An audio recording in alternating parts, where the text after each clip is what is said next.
Fresh na fresh at ang cute from their dancehall performance we have here, Shanti and Denise! Yes! Guys, mag-hi naman kayo! The tortoise and the bunny. Kamusta naman, guys, so far? Anong nararamdaman ninyo? Eto, pagod pa rin. Pawis! Grabe yung hingal. Pawis na nga ako. Binangkat ko na yung jacket ko. Oo. Actually, itong performance namin dito ko na-enjoy yung routine. Oh, pero sobrang bagay sa inyo kasi ang cute nyo, ang sarap nyo sa mata. Parang magka-grupo talaga kami ni Shanti, no? Oo nga, pwede. Girl nyo. Yes. So, kamusta so far yung experience na dancing yung genre naman ng dancehall? So far, ito yung pinakamahirap na ginawa kong genre dito sa Stars on the Floor. Grabe yung sakit ng katawan ko, yung hingal ko, every dance rehearsal. Pero worth it naman din. Super worth it.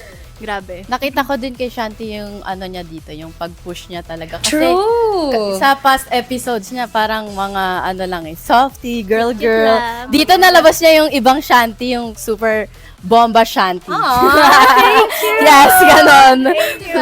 Power Shanti.